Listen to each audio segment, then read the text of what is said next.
Now at 9, the university is remembering the La Follette complex one brick at a time as demolition continues. Find out how these are rebuilding memories for some. A new coffee shop is in Muncie where you can get your first cup this Friday. A house explosion in southern Indiana caught on camera. What authorities are saying is the reason. And updated information on the scene at the University of Idaho homicides. We have the latest. I'm tracking snow showers and colder temperatures. I'll have all that and more coming up. Delaware County's only live television newscast from Ball State University's Unified Media Newsroom. You're watching NewsLink Indiana. Good evening. Thanks for being with us. I'm Avery Johnson. And I'm Rebecca Rosado. The razing of the La Follette complex started back in 2017 and is now just entering its final stages of demolition. As a way for former residents to remember the complex by, the university is holding a brick giveaway on Facebook. NewsLink Indiana's Alana Gaither learned more about the bricks as well as the memories they hold. Ball State wanted to give every Cardinal the chance to keep a piece of La Follette forever.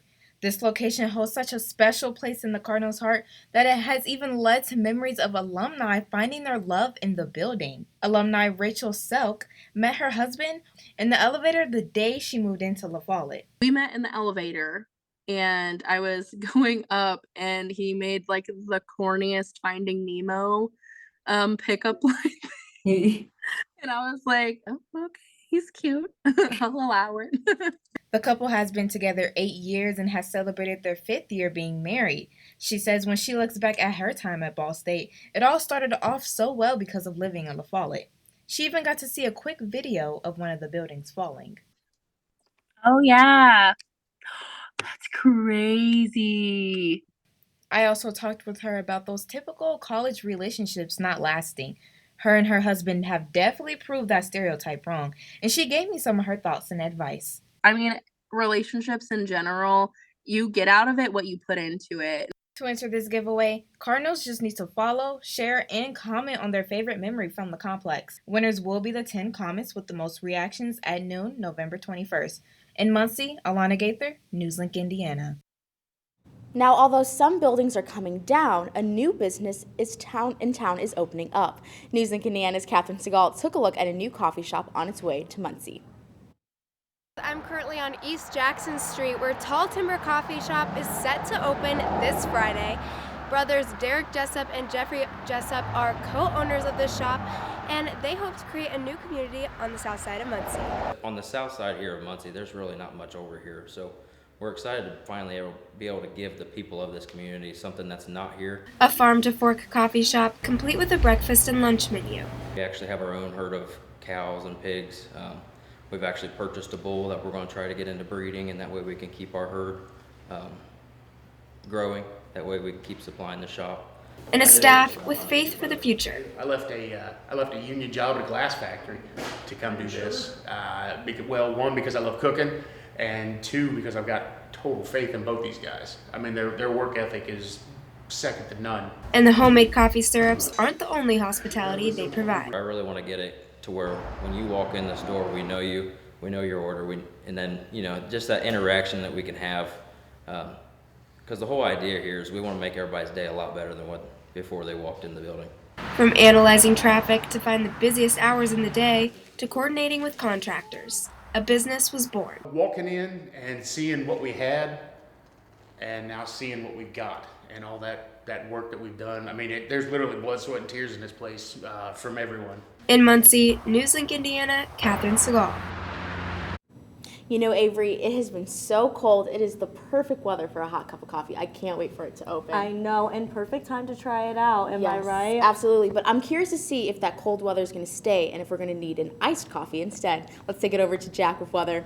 We only wish we could get an iced coffee right now. However, these cold temperatures are going to be here to stay. So taking a current look at temperatures right now, we're going to be at 30 degrees here in Muncie, 29 degrees in Indianapolis, and 30 degrees in Terre Haute. So quite chilly right now. That coffee would be quite lovely if we were to have one right now. This is interesting. We're going to warm up a little bit tonight up into freezing, but we will fall down a little bit into the mid-20s as we start our day tomorrow. But what we're tracking ahead on the show tonight is we're tracking lingering snow showers, cold temps for the weekend. However, we are seeing a return to average temps, so I'll have all that and more coming up in my full forecast.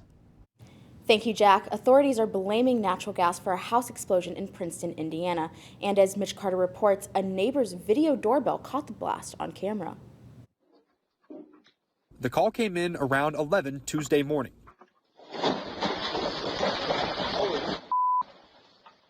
A home had exploded and caught fire, and there were people that were inside. We spoke with Princeton Territory Fire Chief Nick Medler, who said they had units in the area when it happened and were able to respond quickly. He says when they arrived, there were 4 people in the residence, 3 were leaving, and law enforcement helped the 4th one out of the home. We know that a couple of those people have been transported for medical attention, but I'm not sure of the extent of their injuries at this point. 2 people on scene were sent to the hospital via ambulance, and no deaths were reported. It wasn't just the people who were inside of the building who were impacted by this. We spoke with next-door neighbor Mackenzie Vincent, who rushed home from work when she heard the news, and family member of the people inside, Donnie Hyatt. I was at work and my sister called me and told me that the house next to mine was in flames, so I just ran here to get my dogs out. So we're all squished in the car. I looked at my manager, he goes, "Do you need to go?" I'm like, "Please." So I go barreling through the back door of the building to get my vehicle and drive over here as fast as I can. Damon Gibson and Tessa Crumball live in the building, and Gibson says it was a stroke of luck that he avoided the blast. I woke up to the smell of gas. Something told me to leave, so I got up, got ready, talked to the maintenance man, told him I was leaving and to lock up whenever they was done, and I'd be back in a little bit. Crumball says she was at work when the house exploded, and while most possessions can be replaced, there were things in the house that can't. We've lost a couple of loved ones over the years, and the stuff that is non-replaceable was up there, so that's hitting pretty hard. Crumball says she lost some ashes of a deceased family member, and Hyatt says even he had some stuff inside. Well, my stepdad, he was in the National Guard, and I think a lot of his stuff was in there. So I hope it's not destroyed. For the folks who live inside, it's a lot to take in during a short amount of time. But they say they're glad everybody is alive, and their focus is on getting connected with the Red Cross and looking forward. Thousands of minks have been let loose in an Ohio community near the Indiana border. While the small mammals may look gentle, people living there worry the animals are going to wreak havoc in the wild.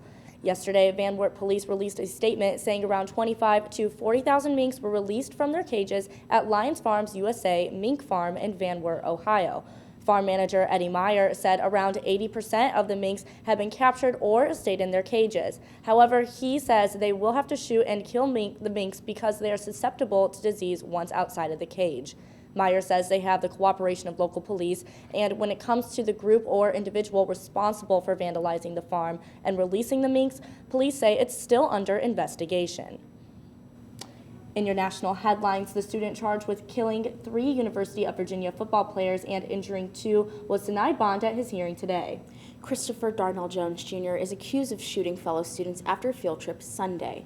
Authorities say the shooting happened on the bus when he returned to the Charlottesville campus. A prosecutor says Jones shot one of the players while he was sleeping. He faces 3 counts of second-degree murder and 2 counts of malicious wounding. Jones remains in jail. He was also assigned a public defender until a status hearing in December.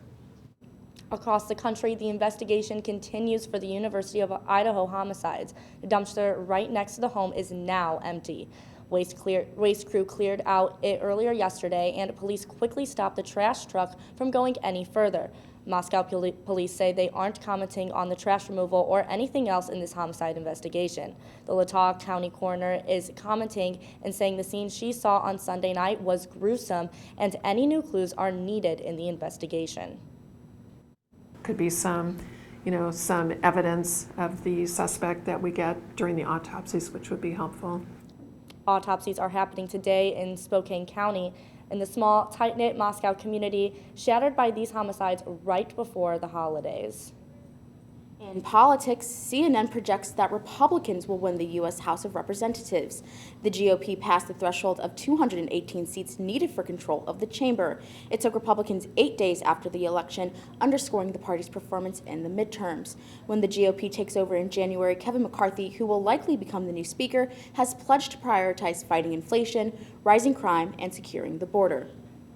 The U.S. Senate has jumped a major hurdle to begin the debate on the Respect for Marriage Act. Democrats secured the 60 votes they needed to break the filibuster on legislation today. 62 senators voted to move forward in the process, with 12 Republicans joining all 50 Democrats, The Respect for Marriage Act would not require all states to legalize same-sex marriage, but it would require states to recognize legal marriages from other states, including same-sex marriages. A resolution to the national COVID-19 emergency from the Senate, what you need to know. Plus, One Health Journal is saying 1 billion people might be impacted by this unsafe practice. Find out what next. Riding the bus is an easy thing to do. Last year, we carried 60,000 riders from the Ball State area. 50,000 of those were students.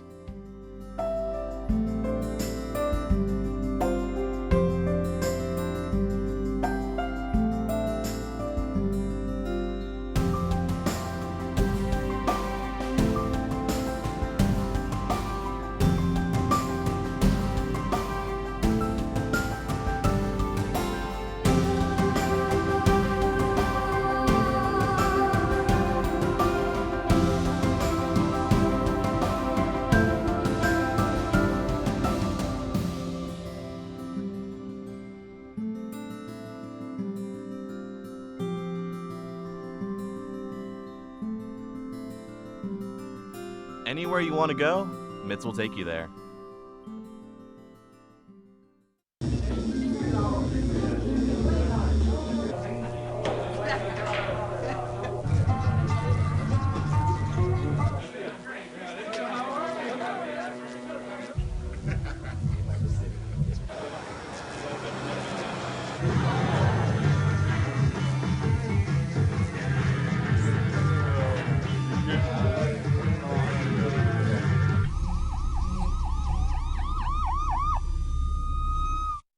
So, I just moved in with this family, and it's embarrassing.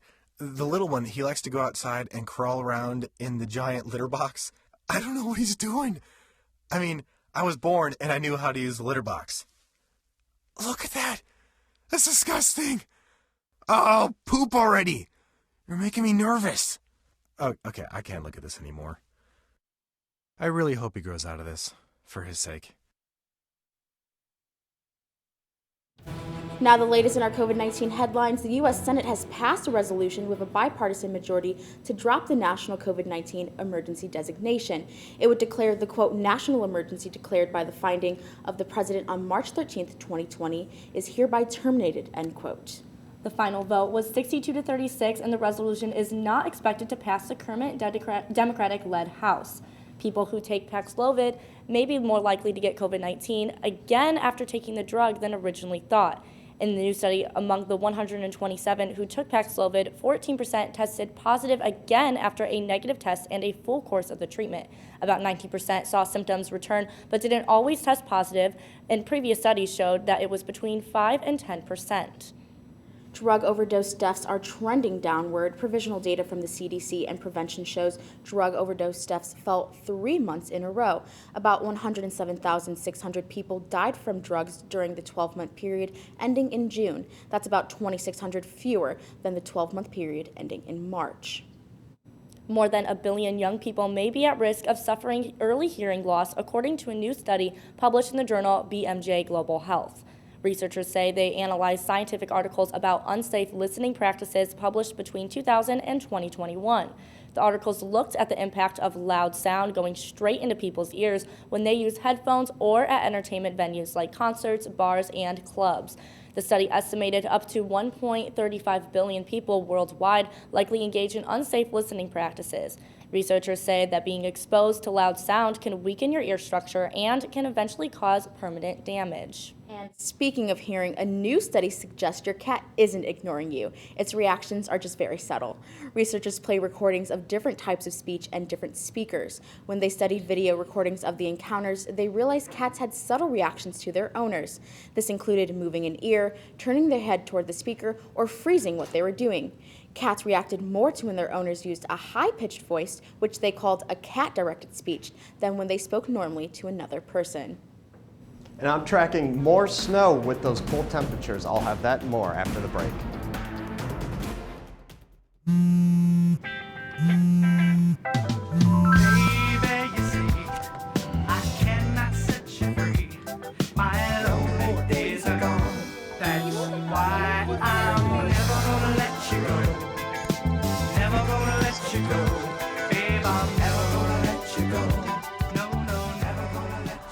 Here you go. Thank you. Thank you.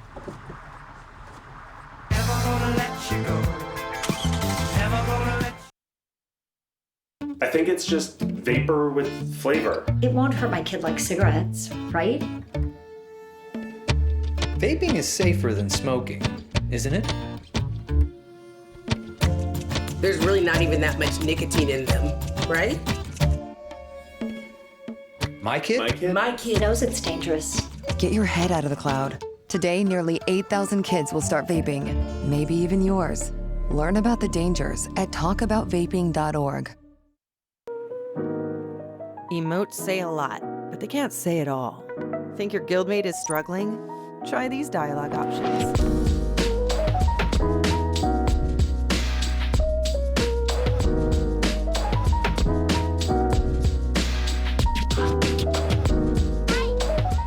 Go beyond emotes.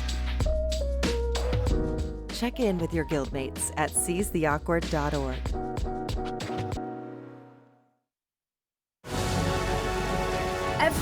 Every day. Millions of people are connecting And even though we're overcoming obstacles, watching each other's backs, and banding together. we should still make an effort. We should still make an effort to get to know each other. on a deeper level. Father, Cosplayer, mentor. actor. It's time we take a step forward It's time we take a step forward. Come together and discover How accepting our differences can make us stronger. Good evening, I'm weather forecaster Jack Van Meter, and welcome back.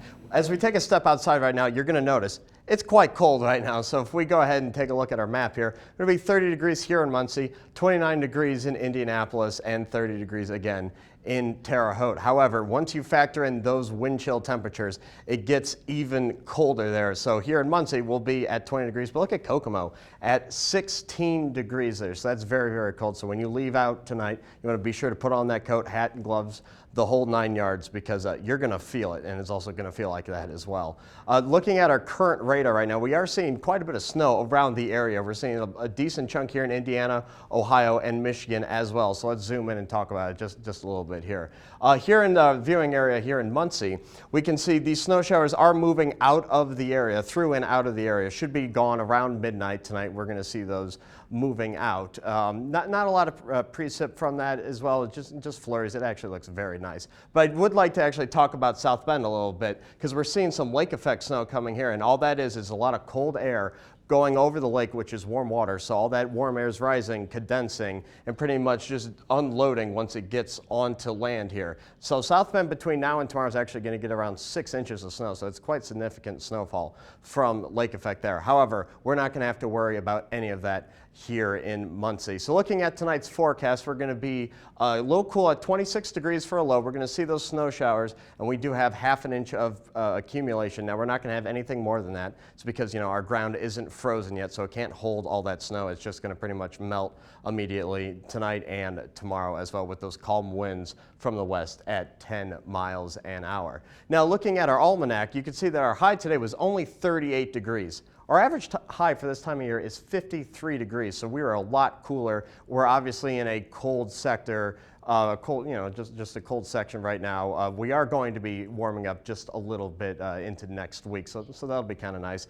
But obviously, we're far away from that record high we set back in 1971. So looking at tomorrow's forecast, it's pretty much gray tomorrow. We're going to be warming up to a nice 34 degrees there with those winds from the west-southwest at 10 to 15 miles an hour. But look at this. So this is the the temperature outlook, and as you can see, we're going to be back in average. So gray's good. Gray means, average temperatures for this time of year. So we're going to be 40, 50 degrees there, as opposed to, the plains, which are going to be above average, and of course New England, which is going to be quite chilly over there as well. So taking a look at our 7-day forecast, as you can see from our lows on actually Friday and Saturday, it's going to be quite cold at 18 degrees and 15 degrees. So that's properly properly cold there, so we don't want to, you really want to be careful with those temperatures. You really want to take that seriously. Oh, absolutely. A warm jacket, Yep. new coffee from that new coffee shop that's coming, Absolutely. and boots. Yes, and I feel like this is a very sudden change to what that we were experiencing before. I mean, just freshly like a week or two ago,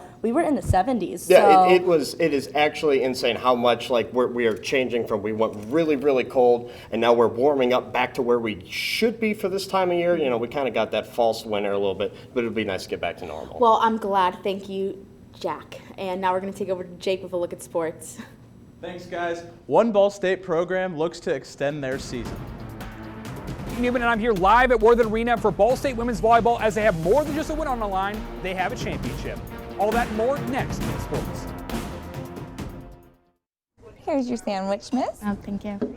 And your burger. Awesome, thank you. And your bowl of boiling water, sir.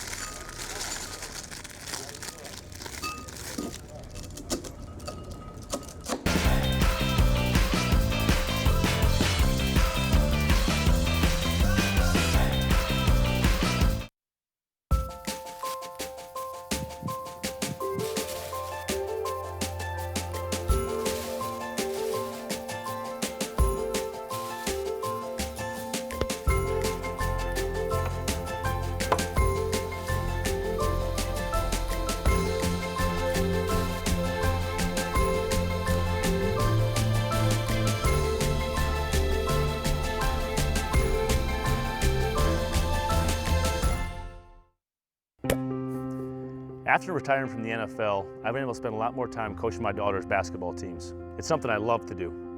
Through our games and our tournaments, we see all types of coaching, good and bad. And it begs the question, do we really know who's coaching our kids? Do they have the proper training and screening it would take for me to be comfortable with my daughters playing for that coach?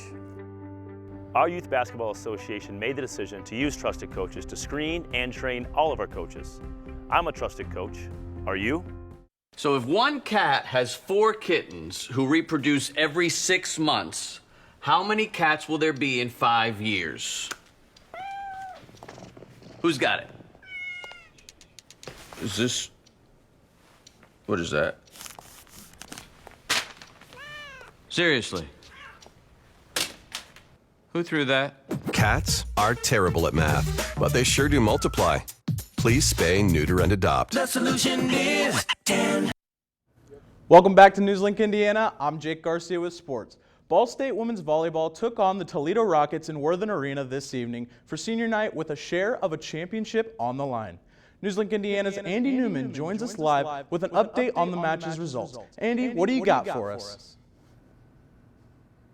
Thanks, Jake. Ball State women's volleyball just wrapping up their final game of the regular season here in Worthing Arena versus the Toledo Rockets for senior night. Ball State coming into this one 22-7 on the year, 14-3 in the MAC, 12-1 here in Worthing Arena, and winning 14 of their last 15 games. So coming into this one hot, but searching for more than just a win. They're searching for a co-MAC regular season championship along with the Bowling Green Falcons, as well as the first seed in the MAC tournament. So a lot on the line here tonight. Picking up action in the first set, Ball State down early but able to rally in that one and win that one 25-18. In the second set, very, very tight, but Ball State able to come out and win that one in the end 25-21. In the third set, Ball State starting out hot and not relinquishing their lead and beating the Toledo Rockets 25-16 to sweep the Rockets and earn that co-MAC championship with Bowling Green, as well as taking the first seed in the MAC tournament and being able to host the MAC tournament here in Worthing Arena.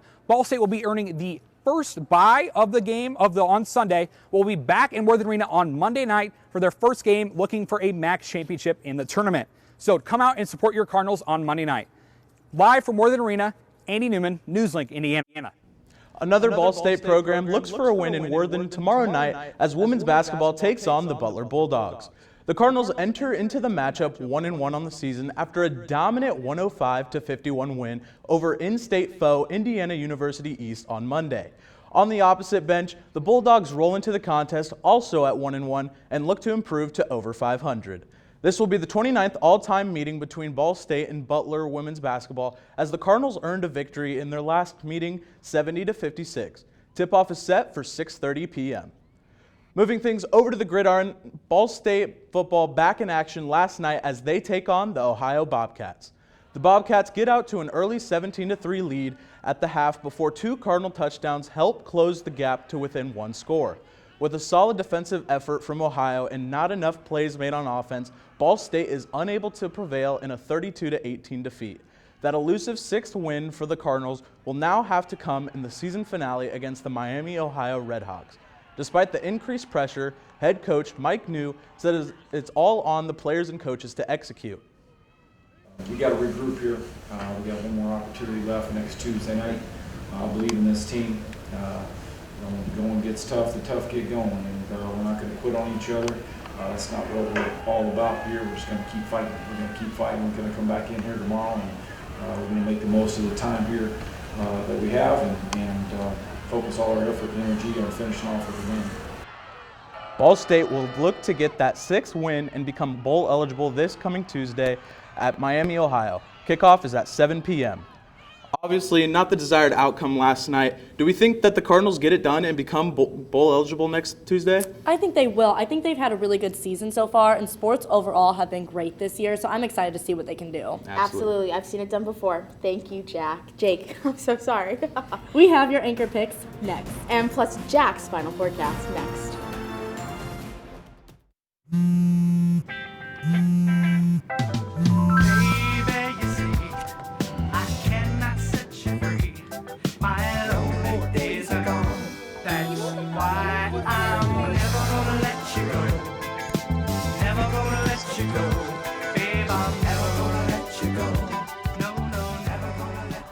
Here you go. Thank you. Thank you.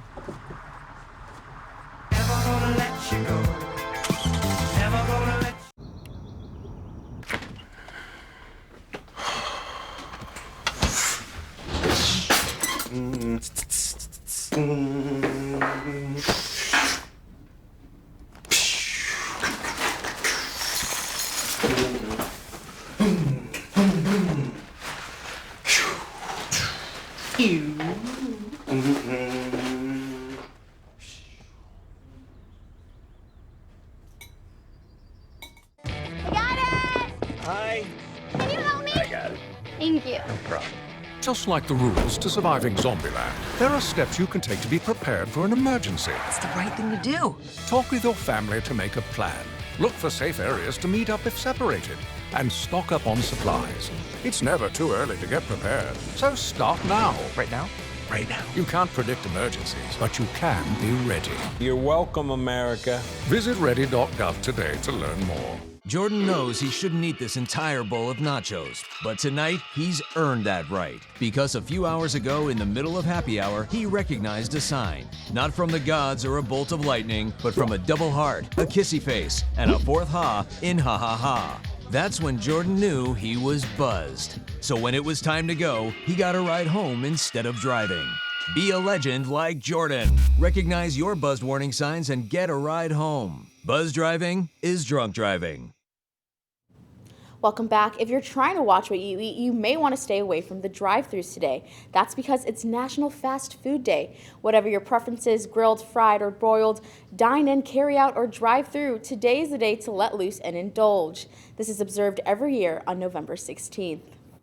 And America's 2 biggest warehouse clubs have declared a wiener war as we approach the holiday season. This comes as Costco says it's keeping its famous hot dog and soda combo at $1.50. Sam's Club is firing back, though, and the Walmart-owned warehouse announced it has lowered its hot dog combo price to $1.38.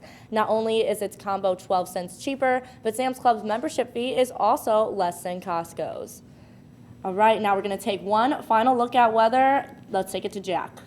Yeah, looking at that 7-day, we're going to be quite cool for the weekend. So 29 and 33 on Saturday, but have a look at those lows, 18 and 15 degrees. So that's the big story there. So you do want to be prepared going out Friday and Saturday night and morning. However, we will be warming up for the next week. Thank you, Jack. And that's all tonight that we have for you on NewsLink Indiana. Be sure to join us again tomorrow night at 9, streaming live on the NewsLink Indiana Facebook page. And for news anytime, anywhere, go to ballstatedaily.com. Have a great night.